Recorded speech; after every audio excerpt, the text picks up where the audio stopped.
नमस्कार दोस्तों, मेरा नाम है शिवेंद्र। स्वागत है आप सभी का मेरे YouTube चैनल शिवेंद्र ज्ञान सेतु में। दोस्तों, पार्ट 1 को आप लोगों ने इतना ज़्यादा प्यार दिया है कि सच बताऊं लगातार मैसेज आ रहे थे, सर पार्ट 2 कब आएगा, सर संविधान वाला अगला वीडियो जल्दी लाइए। और कमेंट सेक्शन में भी एक ही डिमांड थी, संविधान पार्ट 2। तो आज आपकी डिमांड पर लेकर आए हैं भारतीय संविधान का पार्ट 2। और आज ये प्रश्न सामान्य नहीं है, ये वही प्रश्न है जो परीक्षा में घुमाकर पूछे जाते हैं।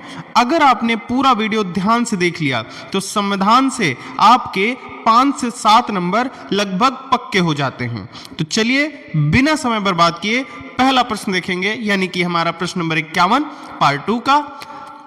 भारतीय संविधान का प्रारंभ किन शब्दों से होता है? दोस्तों, बहुत ही अच्छा सवाल है। इस सवाल को परीक्षा ने अपनी गोद ले रखा है। भारतीय संविधान का प्रारंभ किन शब्दों से होता है? दोस्तों, बहुत ही अच्छा सवाल है। ऐसा लगता है जैसे परीक्षा ने इसे गोद ले रखा हो। तो क्या प्रश्न है? भारतीय संविधान का प्रारंभ जो है वह किन शब्दों से होता है? तो वो होता है हम भारत के लोग से। काहे से शुरू होता है? हम भारत के लोग। याद रखिएगा, बहुत ही इंपॉर्टेंट है। चलिए अगला प्रश्न हमारा प्रश्न नंबर 52। संविधान की प्रस्तावना किससे संबंधित है? बताइए। संविधान की जो प्रस्तावना है यह किससे संबंधित है? तो दोस्तों यह है संविधान की आत्मा से। स्ट्रक्चर है पूरा संविधान की जो प्रस्तावना है, यह पूरा स्ट्रक्चर है हमारा पूरे संविधान का। चलिए अगला प्रश्न है हमारा प्रश्न नंबर 53। संविधान की प्रस्तावना में कितने शब्द हैं? बताइए। संविधान की प्रस्तावना जो है उसमें वर्तमान में कितने शब्द हैं? तो वो है 85। दोस्तों, कभी भी पूछ ले वर्तमान में कितने शब्द हैं तो 85 हैं, लेकिन जब संविधान बना था तो उसमें शब्द थे 82। और जो हमारा 1976वां जो संविधान संशोधन हुआ, यानी कि 42वां संविधान संशोधन, उसमें क्या हुआ? 3 शब्द नए जोड़े गए। और वो 3 शब्द कौन कौन थे? समाजवादी, दूसरा था पंथ निरपेक्ष, और तीसरा क्या था हमारा? अखंडता। तीसरा था हमारा अखंडता। याद रखिएगा, ये 3 शब्द 1976 के संविधान संशोधन यानी कि 42वें संविधान संशोधन द्वारा जोड़े गए। तो अब कितने हैं? तो 85 हैं। हमारी जो संविधान की प्रस्तावना है उसमें शब्द कितने? 85। याद रखिएगा, इंपॉर्टेंट है। चलिए अगला प्रश्न हमारा प्रश्न नंबर 54। भारत को गणराज्य कब घोषित किया गया था? बताइए। जो भारत है हमारा उसको गणराज्य कब घोषित किया गया था? तो वो हुआ था 26 जनवरी 1950। जब हमारा संविधान लागू हुआ उसी दिन भारत जो है एक गणराज्य राष्ट्र बन गया था। चलिए अगला प्रश्न हमारा प्रश्न नंबर 55। मौलिक अधिकारों को किस देश से लिया गया है? बताइए। मौलिक अधिकार जो हैं हमारे उसको किस देश से लिया गया है? वो किस देश से प्रेरित हैं? तो वो हैं अमेरिका से। कहां से प्रेरित हैं? अमेरिका से प्रेरित हैं। चलिए अगला प्रश्न हमारा प्रश्न नंबर 56।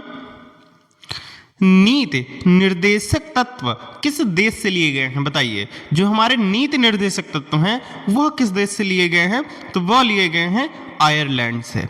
दोस्तों, प्रश्न भले ही आपको सरल लगे लेकिन ये आपकी परीक्षा के लिए बहुत इंपॉर्टेंट है, क्योंकि आपकी परीक्षा में ज्यादा घुमा फिरा कर प्रश्न नहीं आएंगे। आपकी परीक्षा जो है उसमें सीधे प्रश्न आएंगे। तो ये प्रश्न जो है ये आपके लिए इंपॉर्टेंट प्रश्न है। चलिए अगला प्रश्न हमारा प्रश्न नंबर 57। मौलिक कर्तव्यों की अवधारणा किस देश से ली गई है? बताइए। जो हमारे मौलिक कर्तव्य हैं उनकी अवधारणा या वो मौलिक कर्तव्य जो हैं वो कहां से प्रेरित हैं? तो वो हैं हमारे रूस से प्रेरित हैं। कहां से? रूस से प्रेरित हैं। चलिए अगला प्रश्न हमारा प्रश्न नंबर 58। दोस्तों, वीडियो अच्छी लगे तो वीडियो को लाइक कर दीजिएगा, चैनल को सब्सक्राइब कर लीजिएगा और जो बेल आइकन होता है उसे भी प्रेस कर लीजिएगा, ताकि वीडियो जो है मैं आप जब भी अपलोड करूं वो सबसे पहले आपके पास आ जाए।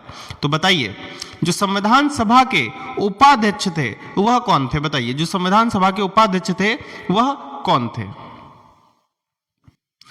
इसका राइट आंसर है हमारा ऑप्शन सी, H.C. मुखर्जी। जो संविधान सभा के उपाध्यक्ष बनाए गए थे वो कौन थे? H.C. मुखर्जी। चलिए अगला प्रश्न हमारा प्रश्न नंबर 59। संविधान सभा के संवैधानिक सलाहकार कौन थे बताइए। जो संविधान सभा थी उसके संवैधानिक सलाहकार कौन थे आपसे पूछ रहा है, बताइए। दोस्तों वो थे बीएन राव। कौन थे? बीएन राव। चलिए अगला प्रश्न हमारा प्रश्न नंबर 60। संविधान सभा की कुल सदस्य संख्या कितनी थी बताइए। संविधान सभा जो बनाई गई थी, जो संविधान सभा बुलाई गई थी, उसकी कितने लोग, उसमें जो सदस्य थे वो कितने लोग थे आपसे पूछ रहा है, बताइए। इसका राइट आंसर है हमारा ऑप्शन बी 389। कितने सदस्य थे उसमें? 389। और इन 389 में सबसे वरिष्ठ जो थे वो थे हमारे सच्चिदानंद सिन्हा। याद रखिएगा, इंपॉर्टेंट प्रश्न है। चलिए अगला प्रश्न हमारा प्रश्न नंबर 61। संविधान में संघ की स्थापना किस अनुच्छेद में है बताइए। जो संविधान है उसमें संघ की स्थापना जो है वह किस अनुच्छेद के अंतर्गत बताई गई है, बताइए। दोस्तों इसका राइट आंसर जो है हमारा अनुच्छेद 1। सबसे पहले जो शुरुआत हुई है हमारे संघ की स्थापना से ही शुरुआत हुई है भारतीय संविधान की। चलिए अगला प्रश्न हमारा प्रश्न नंबर 62। भारत के राज्य क्षेत्र का वर्णन किस अनुच्छेद में है बताइए। राज्य क्षेत्र का वर्णन किस अनुच्छेद में आपसे पूछ रहा है, बताइए किस अनुच्छेद में है। तो वो भी हमारा अनुच्छेद 1 में है। चलिए अगला प्रश्न हमारा प्रश्न नंबर 63। मौलिक अधिकारों की रक्षा हेतु कौन सा अधिकार है बताइए। जो मौलिक अधिकार हैं उनकी रक्षा हेतु कौन सा अधिकार है हमारे पास, बताइए। इसका राइट आंसर है हमारा ऑप्शन बी संवैधानिक उपचार का अधिकार। दोस्तों हमारे मौलिक अधिकारों की अगर हनन होता है तो हमारे पास कौन सा अधिकार होता है? संवैधानिक उपचार का अधिकार भी होता है। चलिए अगला प्रश्न है हमारा प्रश्न नंबर 64। संवैधानिक उपचार का अधिकार किस अनुच्छेद में है। अभी आपको पता चला संवैधानिक उपचार किस लिए होता है, संवैधानिक उपचार का अधिकार जो है वह किस लिए होता है। तो अब बताइए संवैधानिक उपचार का अधिकार जो है वह किस अनुच्छेद में है। तो वह है हमारा अनुच्छेद 32 में। किसमें? अनुच्छेद 32 में। याद रखिएगा, इंपॉर्टेंट है। अगला प्रश्न है हमारा प्रश्न नंबर 65। हैबियस कॉर्पस किससे संबंधित है बताइए। जो हैबियस कॉर्पस है वह किससे संबंधित है। तो वह है हमारा गिरफ्तारी से संबंधित। किससे? गिरफ्तारी से संबंधित है। चलिए अगला प्रश्न हमारा प्रश्न नंबर 66। शोषण के विरुद्ध अधिकार में क्या शामिल है बताइए। शोषण के विरुद्ध अधिकार में क्या शामिल है। बाल श्रम निषेध, समान वेतन, रोजगार या शिक्षा। ये तीनों शोषण के विरुद्ध नहीं है। बाल श्रम निषेध जो है वह शोषण के विरुद्ध अधिकार में शामिल है। याद रखिएगा, इंपॉर्टेंट है। अगला प्रश्न हमारा प्रश्न नंबर 67। धार्मिक स्वतंत्रता का अधिकार किस भाग में है बताइए। धार्मिक स्वतंत्रता का अधिकार जो है वह किस भाग में सम्मिलित है, किस भाग में लिखित है, आपको बताना है, बताइए। इसका राइट आंसर जो है हमारा ऑप्शन बी भाग 3 में। किसमें? भाग 3 में है। याद रखिएगा, इंपॉर्टेंट प्रश्न है। चलिए अगला प्रश्न हमारा प्रश्न नंबर 68। अल्पसंख्यकों को अधिकार किस अनुच्छेद में है। जो अल्पसंख्यक होते हैं उनका अधिकार जो है वह किस अनुच्छेद में है, आपको बताना है, बताइए। दोस्तों जो अल्पसंख्यक हैं उनके अधिकार अनुच्छेद 29 से 30 के बीच में दिए हुए हैं। चलिए अगला प्रश्न हमारा प्रश्न नंबर 69। नीति निर्देशक तत्वों का मुख्य उद्देश्य क्या है बताइए। जो हमारे नीति निर्देशक तत्व हैं उनका मुख्य उद्देश्य क्या है, बताइए। इसका राइट आंसर है हमारा ऑप्शन बी सरकार को दिशा देना। नीति निर्देशक तत्व जो हैं उनका जो काम है, उनका जो उद्देश्य है वह है सरकार को दिशा देना। चलिए अगला प्रश्न हमारा प्रश्न नंबर 70। ग्राम पंचायत से संबंधित नीति निर्देशक तत्व जो है वह कौन सा है। अनुच्छेद 40, 44, 45 या 48। ग्राम पंचायत से संबंधित नीति निर्देशक जो तत्व है वह कौन सा है। तो वह है हमारा अनुच्छेद 40। कौन सा? अनुच्छेद 40। चलिए अगला प्रश्न हमारा प्रश्न नंबर 71। समान नागरिक संहिता किस अनुच्छेद में है बताइए। समान नागरिक संहिता जो है वह किस अनुच्छेद में है, बताइए। इसका राइट आंसर है हमारा ऑप्शन सी अनुच्छेद 44 में है। याद रखिएगा, समान नागरिक संहिता जो है वह अनुच्छेद 44 में है। अगला प्रश्न हमारा प्रश्न नंबर 72, 14 वर्ष तक के बच्चों को शिक्षा किस अनुच्छेद में बोला गया है? कि 14 वर्ष से जो कम 14 वर्ष तक के बच्चे हैं उनको शिक्षा यानी कि निःशुल्क शिक्षा जो है वह किस अनुच्छेद के तहत है? बताइए। इसका राइट आंसर है हमारा ऑप्शन बी 45। अनुच्छेद 45 के अंतर्गत 14 वर्ष तक के बच्चों को शिक्षा का अधिकार है। चलिए अगला प्रश्न हमारा प्रश्न नंबर 73, राष्ट्रपति भारत का क्या होता है? बताइए। जो राष्ट्रपति है वो भारत का क्या होता है? वास्तविक प्रमुख होता है, संवैधानिक प्रमुख होता है, कार्यकारी प्रमुख होता है या न्यायिक प्रमुख होता है? तो न्यायिक नहीं होता, ना ही कार्यकारी होता है, ना ही वास्तविक होता है, संवैधानिक प्रमुख होता है। कौन होता है? संवैधानिक प्रमुख होता है हमारा जो भारत का राष्ट्रपति है। दोस्तों वास्तविक प्रमुख जो सरकार है वह चलाता कौन है? तो प्रधानमंत्री। लेकिन संवैधानिक प्रमुख कौन होता है और प्रथम नागरिक कौन होता है? याद रखिएगा, इसे ही प्रथम नागरिक भी बोलते हैं।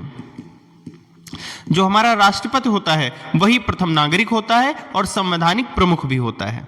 चलिए अगला प्रश्न हमारा प्रश्न नंबर 74, प्रधानमंत्री की नियुक्ति कौन करता है? बताइए। जो प्रधानमंत्री हैं इनकी नियुक्ति कौन करता है? बताइए। इसका राइट आंसर है हमारा ऑप्शन बी राष्ट्रपति। दोस्तों प्रधानमंत्री की नियुक्ति कौन करता है? तो वह करते हैं राष्ट्रपति। चलिए अगला प्रश्न हमारा प्रश्न नंबर 75,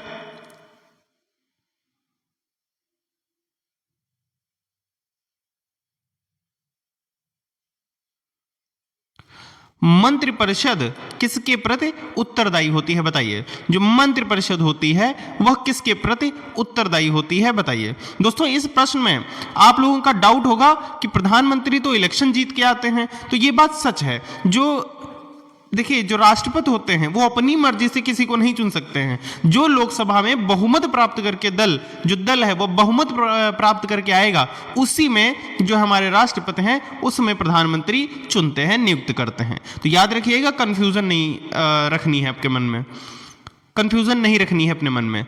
चलिए हमारा प्रश्न था मंत्रिपरिषद किसके प्रति उत्तरदायी होती है? बताइए। किसके प्रति उत्तरदायी होती है हमारी मंत्रिपरिषद? तो वो होती है लोकसभा के प्रति। किसके प्रति उत्तरदायी होती है? लोकसभा के प्रति उत्तरदायी होती है।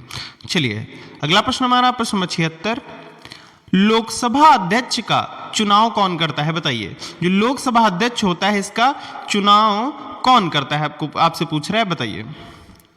तो दोस्तों लोकसभा अध्यक्ष का चुनाव करती है लोकसभा। कौन करती है? लोकसभा के सदस्य करते हैं लोकसभा अध्यक्ष का चुनाव। याद रखिएगा, इंपॉर्टेंट है। अगला प्रश्न हमारा प्रश्न नंबर 77, राज्यसभा का सभापति कौन होता है? बताइए। जो राज्यसभा है हमारी उसका सभापति कौन होता है? याद रखिएगा, इंपॉर्टेंट प्रश्न है, कई बार परीक्षा में पूछा भी जा चुका है। तो दोस्तों राज्यसभा का जो सभापति होता है वह उपराष्ट्रपति होता है। कौन? उपराष्ट्रपति। उपराष्ट्रपति होता है, याद रखिएगा, बहुत ही इंपॉर्टेंट प्रश्न है, कई बार परीक्षा में आया है। चलिए अगला प्रश्न हमारा प्रश्न नंबर 78, उपराष्ट्रपति का कार्यकाल कितना होता है? बताइए। जो उपराष्ट्रपति होता है हमारा उसका कार्यकाल कितना होता है? तो दोस्तों उपराष्ट्रपति का भी कार्यकाल हमारा 5 वर्ष का होता है। जो हमारा राष्ट्रपति है उसका भी कार्यकाल 5 वर्ष, और उपराष्ट्रपति उसका भी जो कार्यकाल है वह 5 वर्ष का होता है। चलिए अगला प्रश्न हमारा प्रश्न नंबर 79, भारत का पहला राष्ट्रपति कौन था? दोस्तों आपसे पूछ रहा है कि जो भारत के पहले राष्ट्रपति थे वो कौन थे? दोस्तों जो हमारे सरदार पटेल थे वो कौन थे? उप प्रधानमंत्री। जो हमारे सरदार पटेल थे वो उप प्रधानमंत्री थे। जवाहरलाल नेहरू कौन थे? तो ये पहले प्रधानमंत्री थे। और जो हमारे राधा कृष्णन थे ये कौन थे? उप राष्ट्रपति। और हमारे राष्ट्रपति पहले कौन थे? डॉक्टर राजेंद्र प्रसाद। याद रखिएगा इन चारों लोगों को कि जो डॉक्टर राधाकृष्णन थे ये उपराष्ट्रपति थे सबसे पहले भारत के। सबसे पहले उप प्रधानमंत्री कौन थे? सरदार पटेल। सबसे पहले प्रधानमंत्री कौन थे? जवाहरलाल नेहरू। याद रखिएगा, इंपॉर्टेंट है। चलिए अगला प्रश्न हमारा प्रश्न नंबर 80, भारत का पहला उपराष्ट्रपति कौन था? दोस्तों अभी मैंने आपको बताया है, तो इसका आंसर आप लोग कमेंट करके बताइए। उपराष्ट्रपति पहला कौन था भारत का? अभी मैंने आपको बताया है। चलिए अगला प्रश्न हमारा प्रश्न नंबर 81, सर्वोच्च न्यायालय के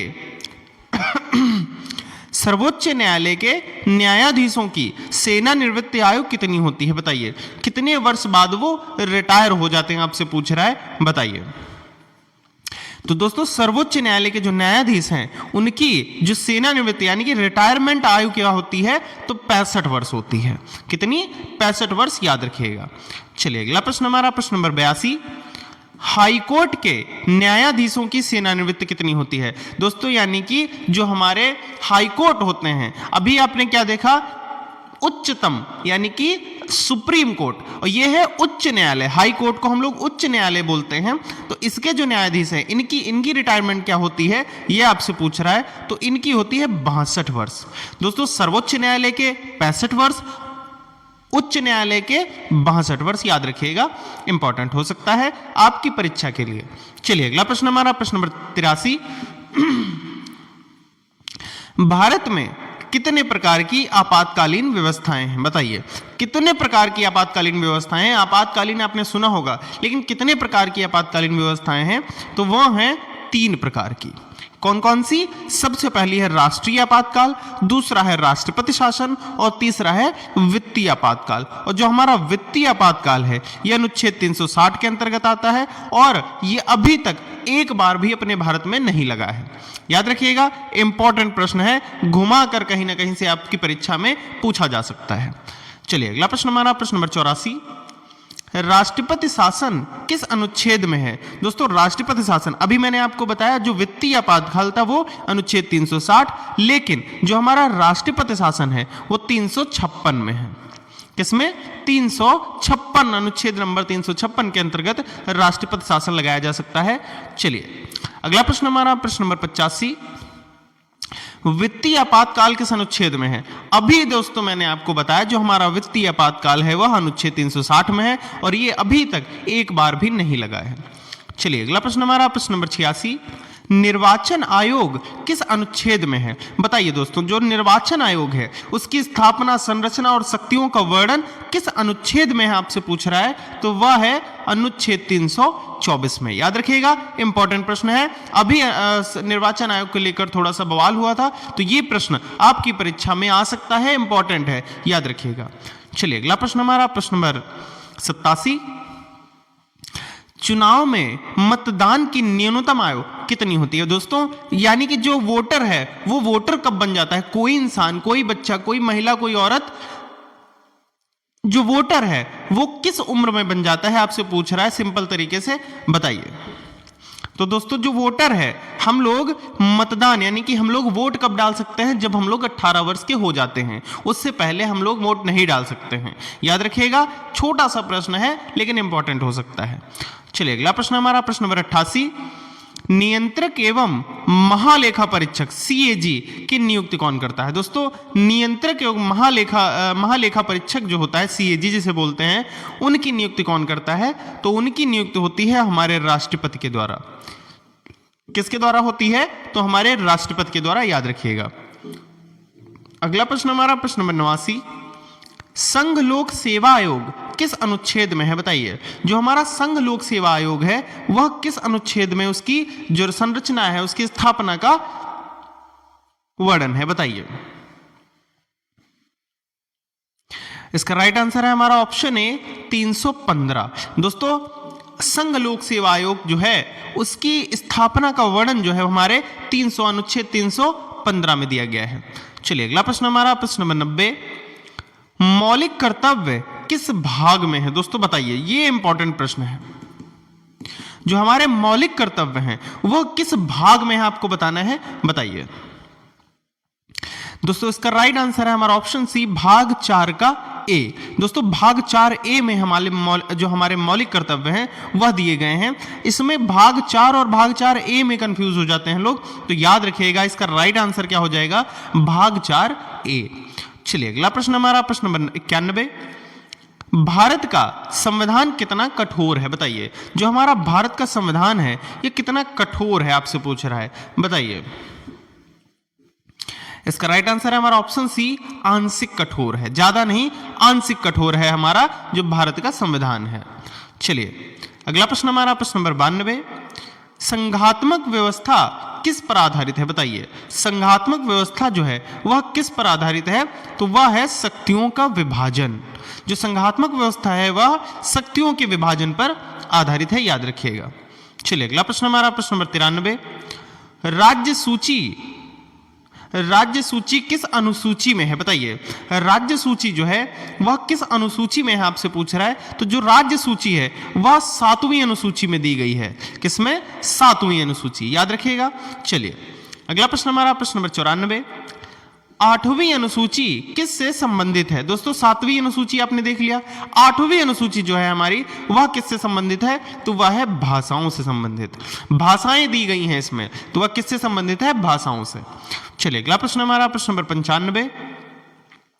वर्तमान में 8वीं अनुसूची में कितनी भाषाएं हैं? दोस्तों जो भाषाएं हैं वो कितनी, कौन सी अनुसूची में है? 8वीं अनुसूची में। और कितनी भाषाएं हैं वर्तमान में, ये आपसे पूछ रहा है। तो दोस्तों 22 भाषाएं हैं, याद रखिएगा। कितनी भाषाएं हैं?